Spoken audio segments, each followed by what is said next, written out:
नमस्कार, आवाज इंडिया में आप सभी का स्वागत है। मैं हूं सीमा।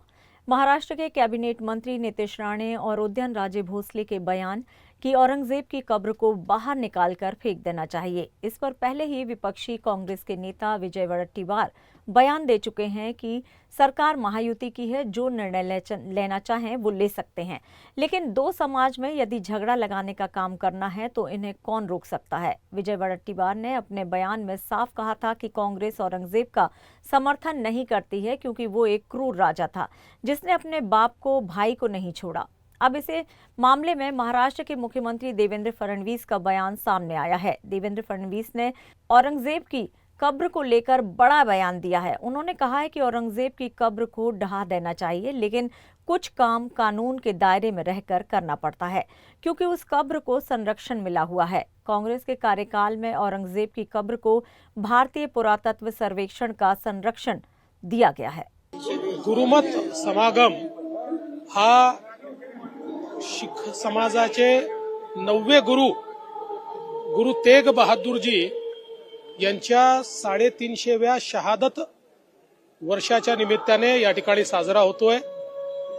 आपल्याला कल्पना आहे की गुरु तेग बहादूरजी यांना हिंद की चादर म्हटलं जायचं।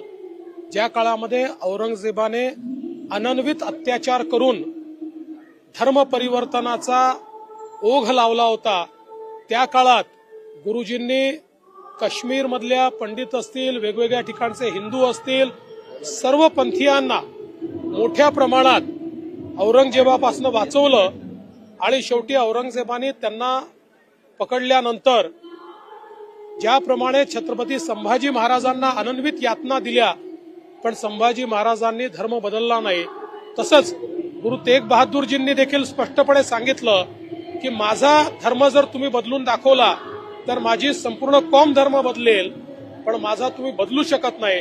अत्यंत अनन्वित छळ त्यांचा करण्यात आला आणि शेवटी ते शहीद झाले। त्यामुळे देव, देश आणि धर्माकरता या ठिकाणी आपल्या संस्कृतीला वाचवण्याकरता ही शहादत त्यांची होती आणि म्हणूनच हा 350वा जे त्यांचं वर्ष आहे शहादतचं, ते साजरं करण्याच्या दृष्टीनं या ठिकाणी ही संगत होते आणि मी त्याच्यामध्ये आलोय। साहेब, आम्हालाही प्रत्येकाला असंच वाटतं, फक्त काही गोष्टी कायद्याने करावे लागतात कारण ती संरक्षित आहे। जुन्या काँग्रेसच्या काळामध्ये एएसआयचं संरक्षण मिळालंय त्याला।